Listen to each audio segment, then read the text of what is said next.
Salut à tous, bienvenue dans une nouvelle vidéo sur la chaîne de Piece of French. Je m'appelle Elsa et sur cette chaîne, je publie tous les mercredis des vidéos en rapport avec la langue française, avec la culture et la société française pour vous aider à améliorer votre français de manière authentique et amusante. Je fais des vlogs, j'analyse des chansons et des scènes de séries et bien d'autres choses encore. Donc si ça vous intéresse et si vous aussi vous voulez améliorer votre français, je vous conseille de vous abonner à la chaîne pour ne pas rater les prochaines vidéos.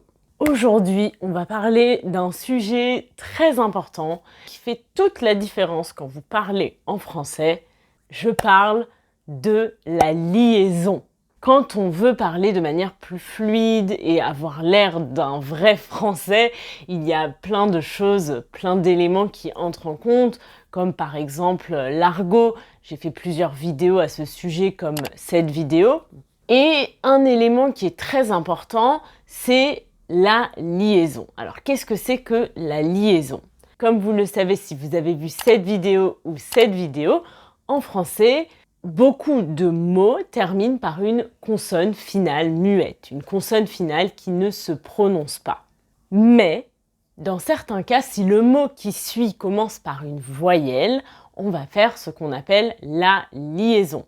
Faire la liaison, c'est prononcer la consonne finale d'un mot qui est habituellement muette, qu'habituellement on ne prononce pas, pour le relier avec le mot suivant qui commence par une voyelle.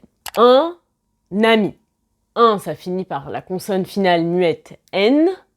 Ami, ça commence par une voyelle A. Et donc, on va faire la liaison entre les deux. On ne va pas dire un ami, on va dire un ami. Vous entendez le N. Un ami. Donc, je suppose que beaucoup d'entre vous connaissent déjà cette règle en français. Mais c'est une erreur que j'entends très souvent chez les personnes apprenant le français. En fait, ils ne font pas la liaison au bon endroit. Parce que, en fait, c'est un sujet qui est assez complexe, toute cette histoire de liaison. En effet, dans certains cas, la liaison est obligatoire. Comme dans le cas de un ami, la liaison est obligatoire. Dans ce cas-là, on ne peut pas dire un ami, on doit dire un ami. Dans certains cas, elle est interdite et dans d'autres cas, elle est facultative. Je n'ai pas envie de vous faire une liste de toutes les règles de liaison parce qu'il en existe beaucoup. Mais si ça vous intéresse, je vous laisserai un lien dans la barre d'infos vers un site qui résume toutes les règles de liaison. Quand est-ce que les liaisons sont obligatoires, quand est-ce qu'elles sont interdites, quand est-ce qu'elles sont facultatives. Aujourd'hui, ce qu'on va faire, c'est qu'on va lire un extrait de Ratatouille ensemble et on va essayer de comprendre ensemble dans quel cas il faut faire la liaison et dans quel cas il ne faut absolument pas faire la liaison. On va lire un extrait du chapitre 1 de ce livre qui est en fait une adaptation du film Ratatouille que vous connaissez tous, j'en suis sûre. Chapitre 1. L'histoire commence dans une petite maison perdue au cœur de la campagne française. C'est là que vit Rémi, un rat qui possède aussi un talent exceptionnel. Un palais d'une finesse incroyable et un odorat merveilleusement développé.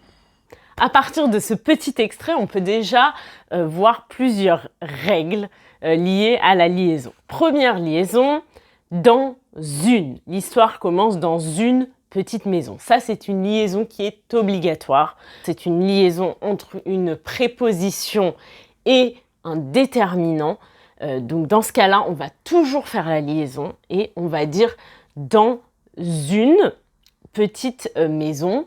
Vous remarquez ici que je prononce en fait comme si c'était un Z. Je ne dis pas dans une, mais je dis dans une. Donc en fait, le S muet devient une forme de Z. Dans une petite maison. Ça va être la même chose avec les prépositions telles que en, sous, chez, sans. Donc dans ces cas-là, on va faire la liaison avec le mot qui suit. Je vous donne quelques exemples. Je vais chez une amie. Je suis arrivée chez elle en avance. Ok, donc là, vous voyez, ces liaisons sont obligatoires. Ensuite, on a ici une liaison qui est interdite. En effet, j'ai dit, c'est là que vit Rémi, un rat qui possède un talent exceptionnel. On ne fait jamais la liaison entre un nom et un adjectif qui suit ce nom. Donc, je ne vais pas dire un talent exceptionnel, je vais dire un talent exceptionnel. Ça, c'est une liaison interdite entre le nom et l'adjectif qui suit le nom. Mais, parce qu'il y a toujours des mais en français, vous le savez, hein, je pense. Mais si l'adjectif est placé avant le nom, dans la majorité des cas en français, l'adjectif est placé après le nom, mais dans certains cas, l'adjectif est placé avant le nom. Et dans ce cas-là, on va faire la liaison. Et elle est obligatoire. Je vous donne un exemple. J'habite dans un petit appartement. Donc là, je fais la liaison entre le petit et appartement. J'habite dans un petit appartement. Il y a un grand arbre dans mon jardin.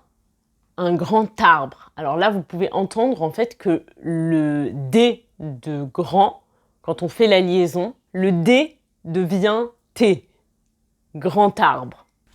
Vous voyez, je vous ai dit, c'est un sujet qui n'est pas évident. Hein. Ça peut sembler très simple, ok, voyelle, consonne finale muette plus voyelle, je fais la liaison, mais en fait, il y a beaucoup de petites exceptions de cas. Ensuite, on a une autre liaison qui est obligatoire entre le déterminant et le nom, un odorat. Un palais d'une finesse incroyable et un odorat merveilleusement développé. Donc là, on est obligé de faire la liaison, c'est obligatoire entre le déterminant et le nom. C'est comme on a vu précédemment, un ami. Donc là, c'est pareil, un odorat. Je ne peux pas dire un odorat, je dois dire un odorat. Faites-lui renifler un gâteau et il vous dira exactement quels ingrédients entrent dans sa composition, y compris les 3 gouttes de citron dont on l'a parfumé. Alors là encore, rien qu'avec ce tout petit passage, on va pouvoir en déduire quelques règles. Faites-lui renifler un gâteau. Alors là, vous voyez, ça finit par une consonne finale muette, renifler un gâteau. Je dirais que cette liaison, elle est facultative, elle est possible. Faites-lui renifler un gâteau, mais personne ne l'a fait. En fait, souvent, les liaisons qui sont facultatives, c'est des liaisons qu'on va utiliser quand on parle de façon assez formelle. Mais dans le langage courant, on ne les fait pas. Ça va être des liaisons qu'on va faire lorsqu'on récite une poésie. Je pense qu'elle est facultative. J'hésite entre facultative et interdite. Je dirais qu'elle est facultative, mais personne ne l'a fait, donc la faites pas. Faites-lui renifler un gâteau et il vous dira exactement. Alors là, s'il y a une chose que vous devez retenir de cette vidéo, c'est que après et, on ne fait jamais la liaison entre et ce qui suit et le mot qui suit. On ne fait jamais la liaison. On ne dira pas est-il, on dira et-il. Liaison interdite. Et il vous dira exactement quels ingrédients. Là, liaison obligatoire, on est obligé de faire la liaison. C'est en fait le même cas de figure que pour ce qu'on a vu avec un odorat. C'est à peu près la même construction grammaticale. Avec tous ces déterminants qui sont placés avant le nom, on va faire la liaison. Donc, quels ingrédients donc, je vous donne d'autres exemples. Un ingrédient, des ingrédients, les ingrédients, ces ingrédients, mes ingrédients, tes ingrédients, nos ingrédients, vos ingrédients, leurs ingrédients, quels ingrédients, plusieurs ingrédients, certains ingrédients, aucun ingrédient. Donc avec tous ces petits mots qui sont placés avant le nom, on va faire la liaison et elle est obligatoire. Et ensuite, on a une autre liaison qui est cette fois facultative. Les 3 gouttes de citron dont on l'a parfumé. On pourrait dire les 3 gouttes de citron dont on l'a parfumé. Je dirais qu'elle est facultative dans ce cas-là, mais je trouve ça plus naturel de faire la liaison. On continue. C'est pour ça que Rémi est devenu le renifleur de poubelle du groupe, vérifiant que les déchets ne contiennent pas de poison. Mais il n'est pas satisfait de son sort. Et c'est d'ailleurs un sujet constant de dispute avec son père Django, qui est aussi le chef du clan. Rémi refuse de manger les restes et des déchets comme tous les rats. Alors ici, on a plusieurs liaisons qui vont être facultatives. Mais il, après mais, la liaison est facultative. On pourrait dire mais il c'est plus formel, mais il n'est pas satisfait de son sort. Ensuite, on a le verbe être. Alors après le verbe être, qui est aussi le chef du clan ou qui est aussi le chef du clan. Alors là, je dirais que c'est facultatif. En fait, comme je vous dis, la question des liaisons n'est vraiment pas simple. Je vous avoue que j'ai même été sur des forums de linguistique pour essayer de savoir si la liaison est obligatoire après le verbe être. Et j'ai trouvé des forums très animés sur la question. Il semble que la liaison est obligatoire, mais que dans la langue courante, on ne la fait pas systématiquement. Pour moi, ce qui est important de vous enseigner, c'est la manière dont on parle dans la vraie vie et pas dans les livres et dans les manuels de grammaire. Donc, je dirais qu'elle est facultative. Après, le verbe être, je la mettrai dans la catégorie facultative. Si, comme le dit le proverbe, on est ce que l'on mange, alors moi, je ne veux manger que des bonnes choses, papa, lui répète souvent Rémi. Ici, on a une liaison qui est obligatoire entre le on et le est. On est, et de manière générale, en fait, entre un pronom et un verbe, on est obligé de faire la liaison. Je vous donne un autre exemple. Nous avons faim. Ils ont un appartement. Et là, j'insiste vraiment sur le fait que quand on fait la liaison, on prononce le son Z et pas le son S. Et c'est très important parce que, regardez, si on prend ils ont, si vous dites ils sont, pour faire la liaison, moi j'entends ils sont, le verbe être.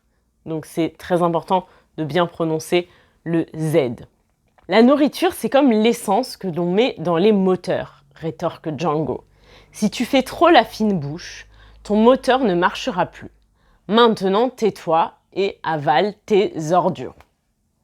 Liaison obligatoire, tes ordures, on a déjà vu ça précédemment. Mais puisqu'on est des voleurs, pourquoi ne pas voler de bons plats directement dans la cuisine ? 1. Nous ne sommes pas des voleurs. 2. Reste à l'écart des humains. Ils sont dangereux.